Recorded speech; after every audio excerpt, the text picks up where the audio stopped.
In the mid-15th century, the land of Transylvania, the narrow gateway to the heart of Europe, was the scene of fierce fighting between two giants, the ambitious Ottoman Empire and the resilient Kingdom of Hungary. The Ottomans were like an irresistible whirlwind, rolling in with the sound of horse hooves, besieging each city and each hill with the ambition to conquer the entire land. But not everyone could easily succumb to the Turkish storm. John Hunyadi, the famous hero of Hungary, a warrior who was not only tough but also sharp and intelligent, was ready to accept the challenge. Hunyadi understood that to protect his homeland, he needed not only a sharp sword but also a cool head and sophisticated strategies. In 1442, Mezid Bey, a brave Ottoman commander with a large and ambitious army, was entrusted with the responsibility of crushing the resistance in Transylvania. Mezid believed that with his overwhelming strength and incredible speed, he would shake the land, causing the Hungarian army to be terrified. But John Hunyadi was no pushover. He not only waited and counterattacked, but also used every trick and stratagem to make the enemy stumble right on their own turf. In that context, all of Europe was watching the developments in Transylvania with trepidation, because this was not just a border war between two countries, but a battle of wits between Western Christianity and the long arm of Ottoman Islam. A series of letters from monasteries, border dukes, and even the Roman Curia mentioned the concern about a second wave of Islam flooding across the Danube. Transylvania, therefore, was not only a military hotspot, but also a spiritual symbol, where defeat would shake the faith of all of Central Europe in its own resistance. In addition, Hungary was not in a completely stable position at that time. King Władysław III was still a young man, lacking the prestige and real power to control the entire Hungarian nobility, making Hunyadi's military role even more crucial, not only in the fight against foreign invaders, but also as a real gatekeeper for the fragile kingdom. On the Ottoman side, the 1442 campaign was not simply a sporadic conquest. It was part of a broader effort by the Edirne court to restore its prestige and tighten control over the northern Balkans, especially after earlier setbacks and in anticipation of greater conflicts soon to come. Mezid Bey, therefore, brought not only troops, but also political pressure to win, to crush Hungary as a message to the entire Balkan Peninsula. Resistance was futile. Before we get into the battle, we have a few cautions to tell you. Although the Battle of Hermannstadt has gone down in history as John Hunyadi's first triumph over the Turks, its smoke and fire not only obscured the battlefield, but also blurred the maps of historians. It was thought that with such a brilliant victory, the location of the battle would be clearly recorded. However, ironically, for centuries, both historians and later generations have mistakenly marked the coordinates of the victory. Many old records, including famous documents, confirm that the battle between Hunyadi and Mezid Bey took place right in the city of Hermannstadt, Schweben, which is the center of today's Transylvania region. And so the European campaign maps, battle models, and textbooks quietly painted a burning, smoke-filled Hermannstadt, even though in reality, there was no fighting at all. This confusion began to be cleared up thanks to the rigorous research of historian Tamas Palosfalvi, who bravely swam against the current with his former colleagues to present convincing evidence that Hunyadi's greatest victory in March 1442 actually took place in the Iron Gate Pass, Vaskapu, located in southwestern Transylvania, in what is now Hunyad County. This was a rugged, mountainous, narrow, and heavily forested area, perfectly suited to Hunyadi's retreat and counterattack tactics. This positioning is not just a geographical one. The correct location reveals a whole different picture of the course of the campaign.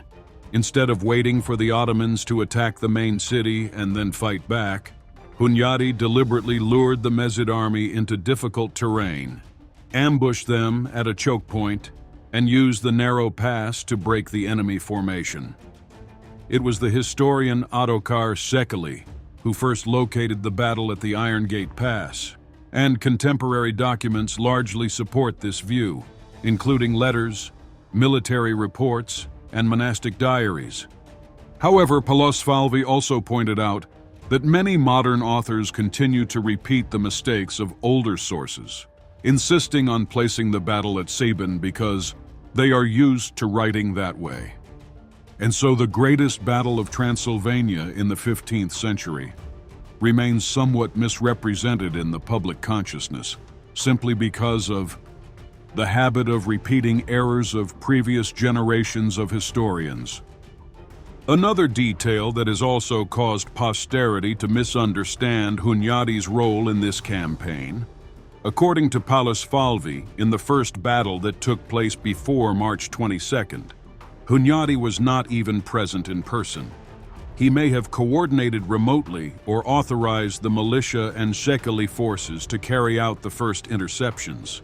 Another proof of the systematic, layered, and strategically deep operation of the Hungarian command during this period. It was not until the counterattack at the Iron Gate that Hunyadi directly led the main force to launch the decisive blow, crushing Mezid Bey and reversing the situation of the entire Transylvania region. So to understand the true magnitude of the Battle of Hermannstadt, we need not only to get the names right, but also to put them in the right place on the map. And thanks to the work of modern scholars like Palosfalvi, John Hunyadi's victory is finally placed in its historical coordinates.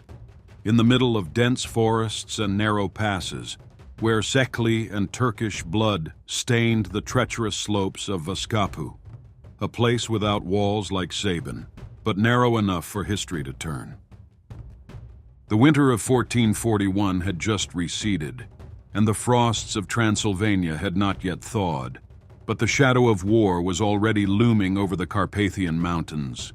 The Ottoman Empire, after years of terrorizing the Balkans, was now determined to bring down the Hungarian defenses. This time, with a new thunderbolt, a battle-hardened cavalry force under Mezid Bey from Vidin swept through Wallachia like wildfire. The target, Hermannstadt. Mezid Bey had not come to scout. He had orders from Sultan Murad II to crush the Hungarian forces in Transylvania, plunder, burn, and, if possible, turn the region into a permanent tributary state. He led an army of about 16,000 cavalry, mainly Akıncı, light, shock-riding cavalry, specialized in fast and short attacks deep into the enemy's rear and sowing chaos. They marched for weeks through the frozen Wallachia, aiming straight for Hermannstadt like a knife in the belly of Hungary. On the other side of the line, John Hunyadi, the young voivode of Transylvania, was not caught by surprise. News of the Ottoman army had reached him before the enemy crossed the mountains. Hunyadi did not have as many men, but he had three weapons that Mezid Bey did not have: terrain, speed, and the will to die. He immediately called for a general mobilization in the lands around Hermannstadt, gathering professional soldiers he had personally trained. Without a moment's hesitation, Hunyadi fortified the forest paths, destroyed bridges, set up camps, and set up small supply depots along the routes of movement, preparing for a war that he knew would have to be fought on his own soil, in his own way. Moreover, he set up a system of watchtowers with the Sekeli troops, the first spearhead of the defense system. Born and raised in the eastern Carpathian Mountains, they were not only skilled horsemen and archers, but also masters of hiding in the mist and shade of trees. In Hunyadi's hands, they were not the main force, but the eyes, the hands, and the feet. It was the Sekeli patrols that tracked the Ottoman horses as they crossed the Danube and crossed Wallachia. They memorized the direction, the speed of march, and even the gaps in the enemy's defenses.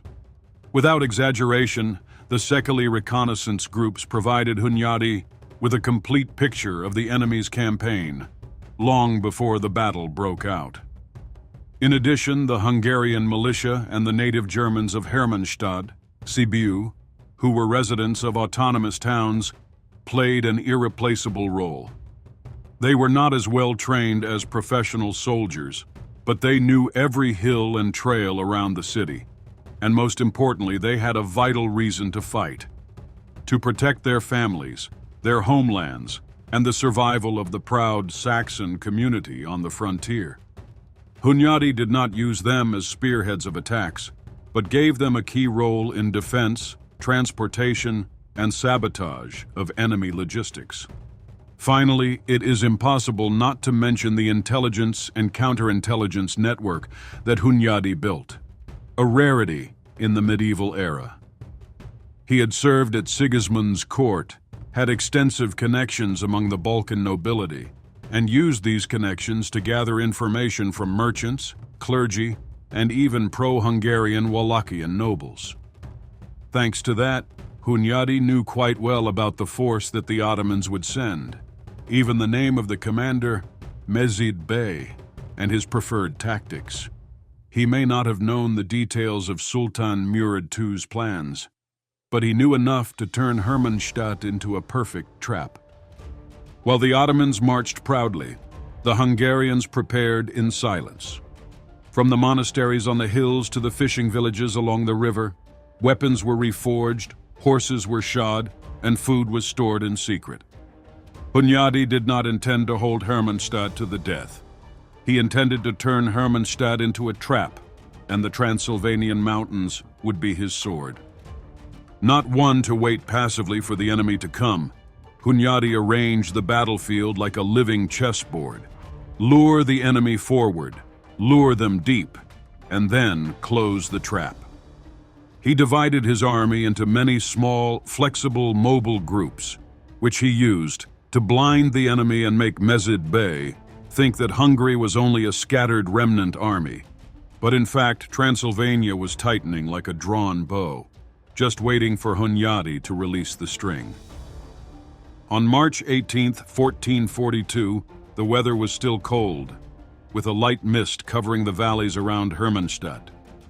Mezid Bey's army marched from Wieden into Transylvania, aiming for the area near the village of Maros Gentimre, now in Sibiu, Romania. The march took place through narrow, winding trails between mountains and dense forests, leaving the Ottoman army stretched out and vulnerable. The Ottomans, confident in their strength and overwhelming numbers, decided to launch a surprise attack to wipe out the Hungarian forces in the area. They quickly besieged a small Hungarian army stationed nearby. In this battle, Bishop Gheorghe Lepis was unfortunately taken prisoner, a great morale loss for the Hungarians. However, John Hunyadi, who had the information and the terrain, did not send out all his forces, but chose to hold the enemy, maintaining the initiative to prepare for a counterattack. He allowed the Ottoman army to concentrate on the rough terrain, while the light Hungarian units moved flexibly in the forest, preparing for an ambush. This was the first day of the confrontation, when the two sides probed their forces, measured each other's strength through small clashes and local counterattacks. The cold weather and fog limited visibility, creating conditions for Hungarian units hiding in the dense forest to suddenly appear and attack. The Sekeli cavalry often launched quick raids on the Ottoman transport line and rear, forcing the enemy to cut back their troops to act as a protective force, weakening the main attack. At the same time, German militiamen set up traps using wooden spikes and rolling stones, crude but effective measures in confusing the Ottoman army, accustomed to fighting on the plains. Hunyadi also set up smoke signal stations along the Hermannstadt, Nagy-Szeben, Muresh corridor, creating a rapid communication system between mobile troops, allowing him to accurately direct his troops according to the developments on the battlefield, a rare element in medieval campaigns. In addition to the main battles, Hunyadi's intelligence units were also active. collecting information on the positions and movements of the Ottoman army. This helped him accurately predict the timing and direction of Mezid Bey's attack, thereby flexibly adjusting his tactics according to each step of the enemy's advance. In addition, psychological factors were also skillfully exploited when information about the capture of Bishop György Lepes was spread throughout the Hungarian ranks, creating a high level of unity and determination among the soldiers, while weakening the enemy's morale. The Hungarian soldiers were energized by their confidence in Hunyadi's leadership, creating an unbreakable bond between their units. In terms of terrain, Hunyadi also took advantage of the mountainous terrain to set up strategic observation points, allowing him to continuously monitor the movements of the Ottoman army. These observation points also helped the Hungarians detect enemy reconnaissance teams early and prevent surprise ambushes. A little mentioned but significant detail is Hunyadi's use of well-protected transport convoys, which both provided continuous supplies and prevented enemy attacks on the rear, maintaining the Hungarian army's fighting strength throughout the battle. Although the battle on the 18th did not end in a decisive victory, it made the Ottomans feel the difficulty of attacking deep into the rugged terrain, and at the same time exposed weaknesses in their formation that Hunyadi was waiting for the opportunity to exploit. After days of reconnaissance and skirmishes, on March 22nd, John Hunyadi threw his entire force into the decisive battle. The weather was still cool with spring, with cloudy skies and a light wind blowing over the hills around Hermannstadt, creating a natural cover to conceal important military movements. The Ottomans under Mezid Bey, still confident of their overwhelming strength, began their frontal attack. Hunyadi deployed his troops in a sophisticated ambush tactic, making the most of the mountainous terrain, dense forests, and narrow valleys. A part of the Hungarian army was deployed as bait, provoking and deliberately exposing weaknesses to lure the Ottomans into the narrow valley. As the Ottomans advanced deeper into the narrow valley, two Hungarian wings suddenly appeared from the dense forests like ghosts, suddenly launching a strong attack on the flank and rear. The Ottomans, who had stretched their formation, were caught off guard and quickly fell into confusion. Hunyadi himself led the main attack from the center, using his heavy cavalry to break through the already weakened Ottoman center.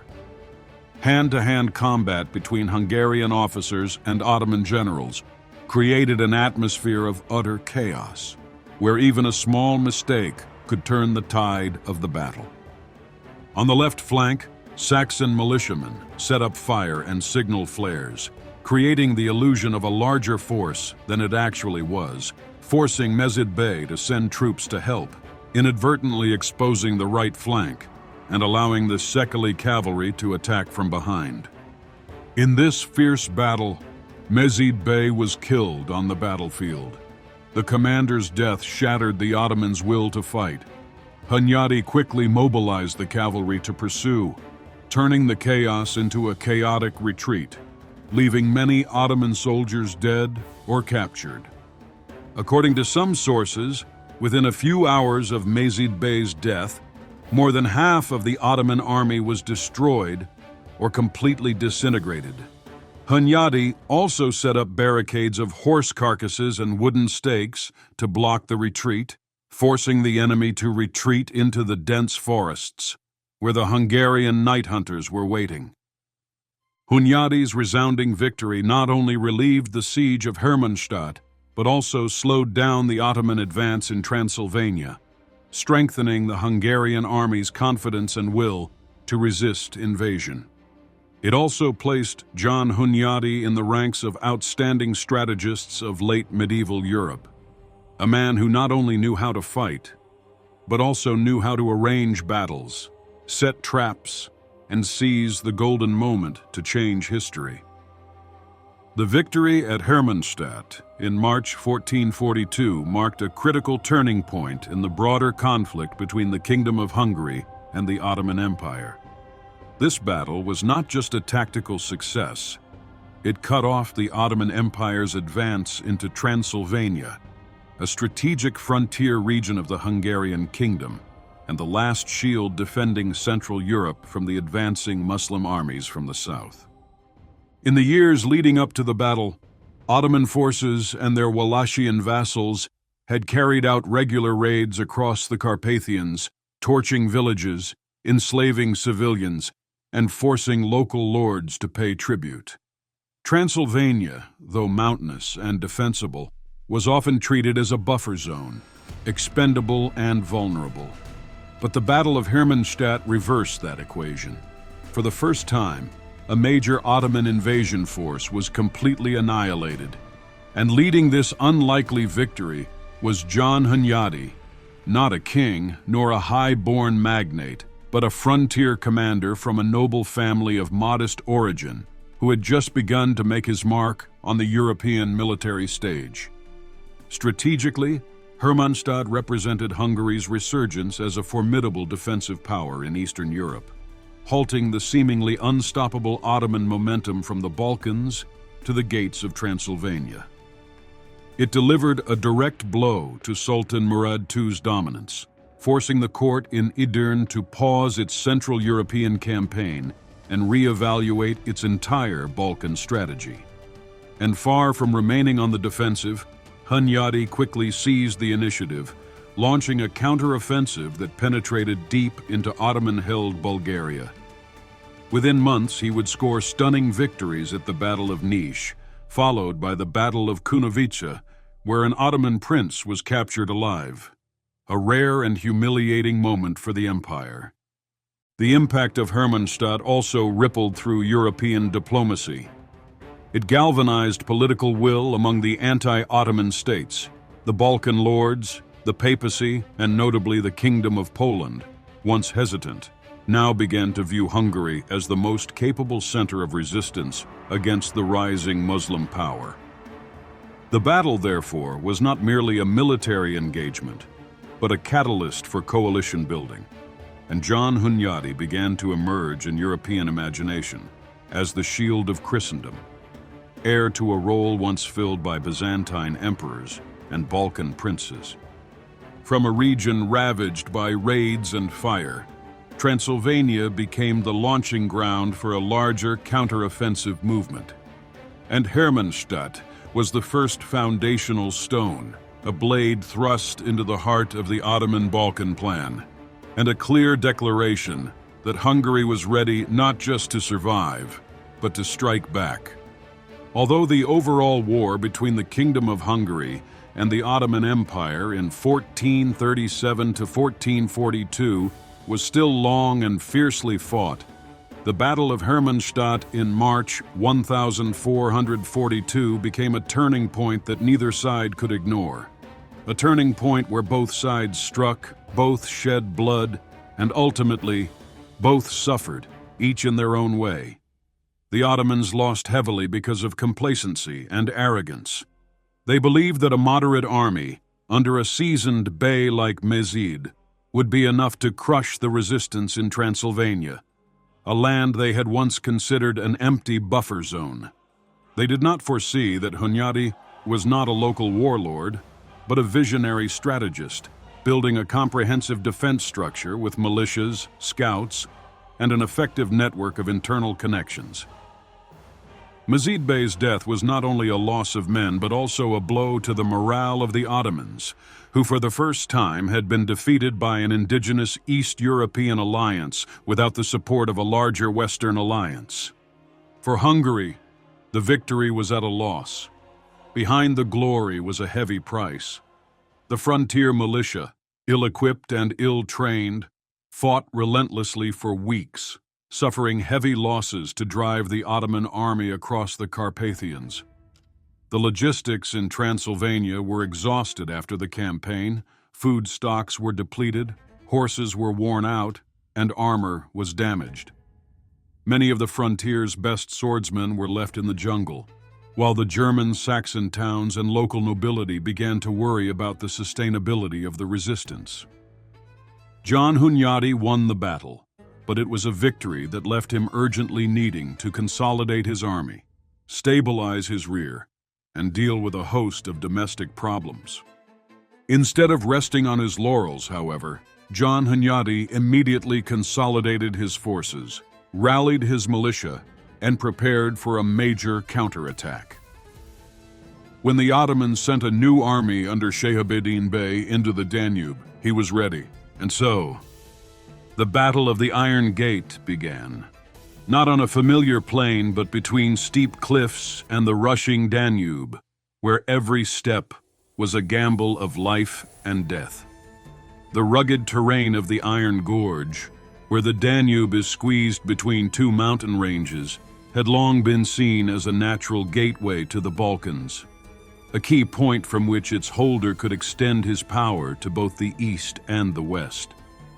And it was at this intersection that a new chapter of the Hungarian-Ottoman War was written in blood, in steel, and in the tenacity of men who refused to retreat.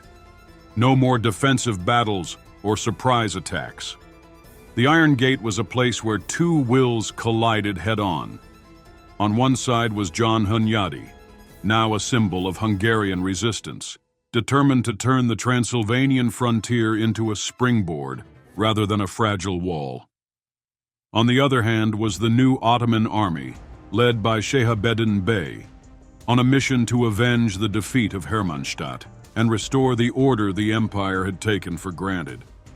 It was also a strategic test, because if Hungary won, it could break the Ottoman line of control on the lower Danube, opening a path deep into enemy territory, something few would have dared to imagine just a few months earlier. If it failed, all the gains from Hermannstadt would have been lost. And what do you think happened? How did Hunyadi, with an underdog force, turn the tide in what seemed like an unfavorable terrain? Was there an ambush? Was there counterintelligence? Or was it simply military prowess pushed to the limit in unimaginable circumstances? We have created a dedicated video to recount every tense moment, every tactical move, every painful counterattack in the 1442 Battle of Iron Gate, where nature, war, and human hearts came together to create a fierce Balkan symphony. Please join us on the channel to discover what happened between those cliffs and why Iron Gate became one of the most pivotal battles of the entire 15th century Southeast European War. So the history never truly ends, but for now we close this chapter. Thank you for walking with us through the mud of Transylvania, the fog of the Carpathians, and the echoing hoofbeats deep in the forests.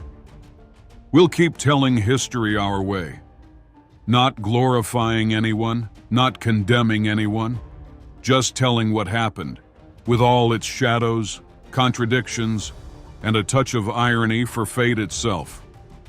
Because the past doesn't need to be defended, it only needs to be understood. If this journey meant something to you, leave a footprint, like, follow, and share, because many great battles still lie buried in the ashes of time, waiting to be brought back to light. And as John Hunyadi knew all too well, no victory comes easy, but to understand history, that in itself is already a kind of triumph.